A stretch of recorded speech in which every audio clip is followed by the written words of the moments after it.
Ready to take a trip back to 2004? We're counting down the hottest comics from Wizard Magazine's September Hot 10 Comics list, right when Spider-Man 2 was smashing box offices, Lost was about to change TV forever, and My Chemical Romance was blasting from every stereo. These are the comics that had everyone talking 20 years ago.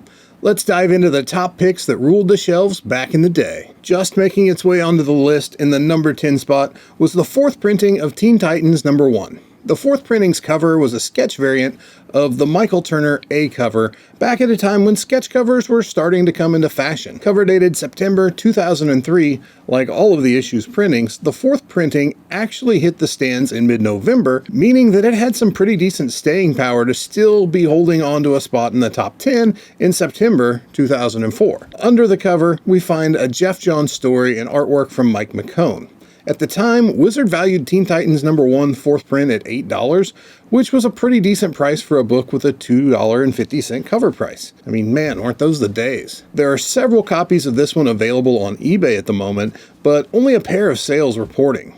Long story short, the shipping on each one of those sales cost more than the actual book did, with the two sales closing at $4.25 and $4.60. Coming in at the number 9 spot, we have a book that is virtually a ghost 20 years after the fact, despite the fact that the story was adapted for a movie many years ago.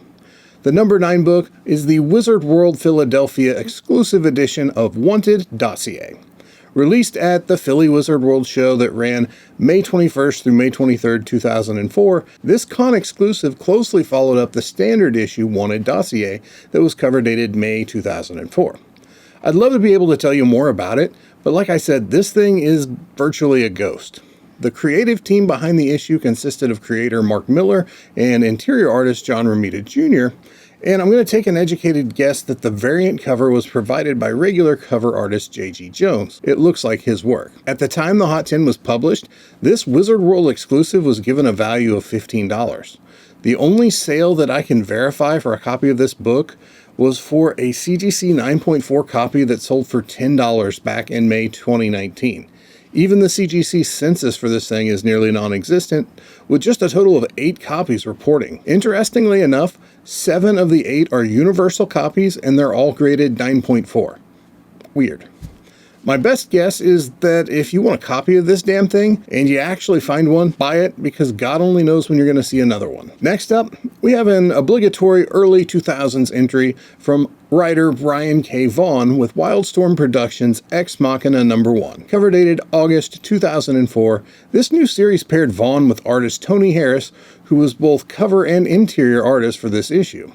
If you woke up and felt like you needed a little political intrigue in your superhero stories, then Ex Machina may be just what you're looking for. The series would run for a total of 50 issues before wrapping up in 2010. When the Hot 10 was published back in September 2004, Ex Machina number 1 was bringing $4 in the secondary market, and today, well, that's not too far off. There are a couple of raw sales reporting on eBay at the moment for between $5 and $10, but the real insult comes with the pair of slab sales that are reporting alongside those raw sales. A CGC 9.4 sold at the end of July for $24.99 plus shipping, but just a couple of days before, a CGC 8.5 copy sold for just 99 cents.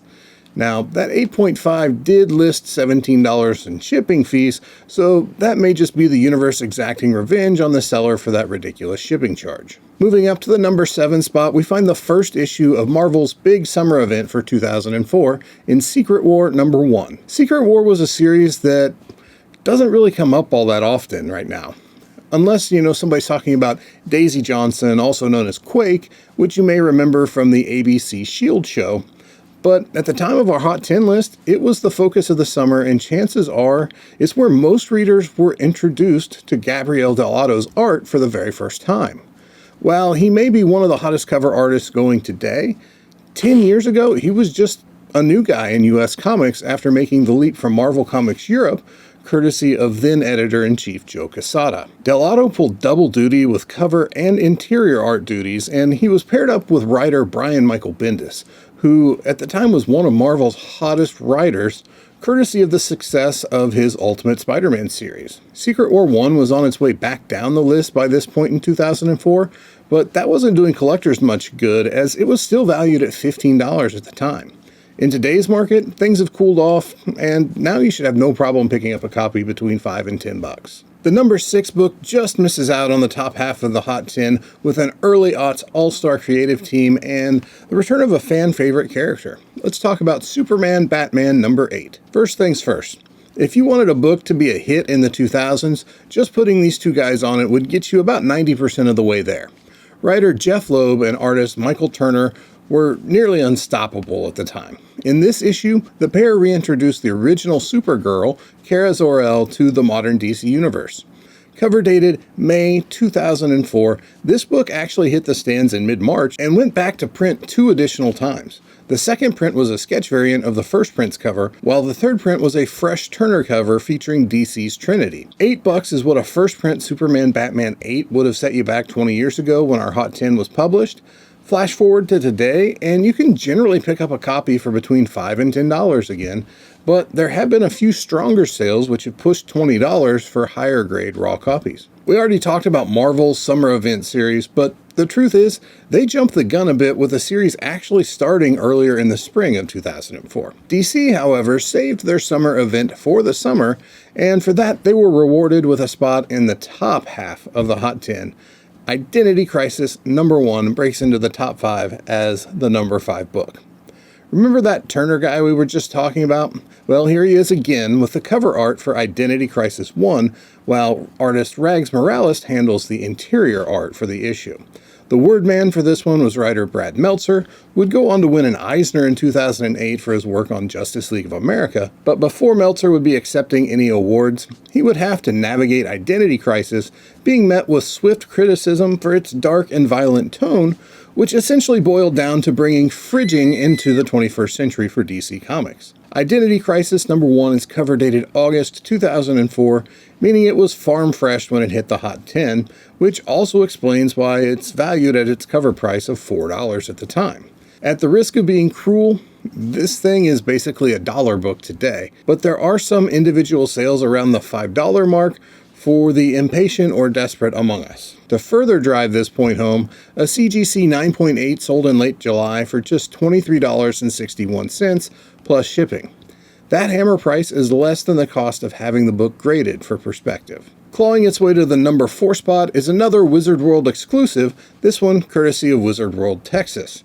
The number 4 book is Wolverine the End number 1 Wizard World exclusive. So here's what happened. You have this new book from writer Paul Jenkins and artist Claudio Castellini that kind of feels like a precursor to Old Man Logan. So far, so good. Then you slap a fresh cover from one of Marvel's more dynamic artists at the time, David Finch, and you sell it exclusively at one of your comic conventions. Phase 1 complete. Now, Phase 3 is profit. Or so it would seem, as the Hot 10 valued this variant at $45 when Wizard 155 went to press. You serious? Hopefully, no one actually paid that for one of these, though, because time has not been kind to this convention-exclusive variant, as per usual. eBay has 4 sales reporting dating back to July 1st. We have a low sale of $3 and a high sale of an or best offer that went somewhere below the listed $22 price. But don't get too excited by that, because while another copy sold for $16 a few weeks before that, this party started with a July 1st sale for a pair of these things that went for just $15 or $7.50 each. Insert sad trombone sound here. The number 3 book may be one of the more unique Marvel variants there is, as we're not only getting a cover variation, but the interior story is also modified to align with those cover changes. If the name Arachno-Man doesn't ring a bell for you, well, stay tuned, because we're going to get into it as we take a look at the Arachno-Man variant of Ultimate Spider-Man number 54. The standard USM 54 is based around a Spider-Man movie being made in the Ultimate Universe, but it borrows from our reality by using the names of people who are actually associated with the real Spider-Man movies like Avi Arad, Sam Raimi, and even Tobey Maguire. Switching over to the Arachnoman variant, the premise is the same, but Spider-Man is now called Arachnoman, and all the real-life people have been swapped out for fictional characters. It's a little odd, but it's definitely a fairly unique approach to a variant issue. As it is a double-digit issue of Ultimate Spidey, our creative team for this issue is writer Brian Michael Bendis and artist Mark Bagley. At the time the Hot 10 came out, this Ultimate Spider-Man variant was valued at $20, which is withered way down to a meager $5 today, based on the only sale reporting on eBay from early July anyway. If a single Dell'Otto book wasn't enough for you, well, then you're in luck. The number 2 book is the Gabrielle Dell'Otto variant of Astonishing X-Men number 1. One of the more anticipated titles of the year, Astonishing X-Men paired up one of the hottest writers of the time, Joss Whedon, with artist John Cassidy for a badly needed creative revival for Marvel's mutants. The soon-to-be award-winning series brought a strong focus on character development, and it capitalized on Whedon's trademark wit and punchy dialogue. Cover dated July 2004, the issue dropped with 2 Cassidy covers, but it was Dell'Otto's cover that was the Hot 10 runner-up, with the demand likely being driven by its 1-in-10 ratio, keeping the availability of this one lower than just the regular Cassidy covers. With a value of $20 back in September 2004, it was pretty clear that collectors were hunting this one pretty hard. Now, 20 years later, the collectors who didn't find it at the time likely came out ahead, as sales for this Astonishing X-Men variant have mostly been between $10 and $15 this summer. 2004 was quite a year. Spider-Man 2 hit the theaters, along with other movies such as The Incredibles and Shrek 2 and Harry Potter and the Prisoner of Azkaban. Meanwhile, LimeWire was gobbling up bandwidth with downloads like Usher's Yeah, Green Day's new rock opera American Idiot, along with the debut album from Kanye West, The College Dropout. It wasn't all good news on the pop culture front, though, as we had to say goodbye to friends after sharing nearly 10 years worth of Thursday nights together. There was all of the hoopla courtesy of the 2004 election, and also happening, we had a small website called The Facebook launch on the campus of Harvard University. As for comics, Infinite Crisis was the talk of the town with its lead up to 2005's Infinite Crisis. Astonishing X-Men landed Joss Whedon as its writer at the time when his work on Buffy would have led his adaptation of the phone book to the top of the charts. And a small black and white horror book from Image Comics called The Walking Dead was beginning to get a foothold in the market. If you're curious, a copy of Walking Dead number 1 priced out at $12 in this edition of Wizard Magazine. On a personal note, 2004 is also the year I moved to the city that my business and this YouTube channel would one day be named after. And finally, for perspective, YouTube wouldn't officially launch until the end of 2005. Now, let's see which book was sitting on top of the charts in September 2004. The hottest of the hot comics this month, 20 years ago, was June 2004's Diamond Retailers Summit sketch variant cover of Superman 204. Perfectly bookending the September 2004 Hot 10 list with sketch covers, I'm sensing a trend here. Just 4 months into this series, with Hot 10 spanning a period of 12 years, this is the second retailer exclusive with a Jim Lee cover to top one of our back-in-the-day Top 10 Comics countdowns. The full creative team included writer Brian Azzarello, while the aforementioned Jim Lee handled both the interior and cover art for this issue. While most entries in the Hot 10 tend to be modestly priced, especially by today's standards, these Diamond Retailer Summit exclusives have no problem bucking that trend. While it was topping the Hot 10, this Superman 204 variant was valued at $900, meaning that you could have bought the rest of the Hot 10 6.5 times over for the same money. But I bet you can guess what's coming, can't you?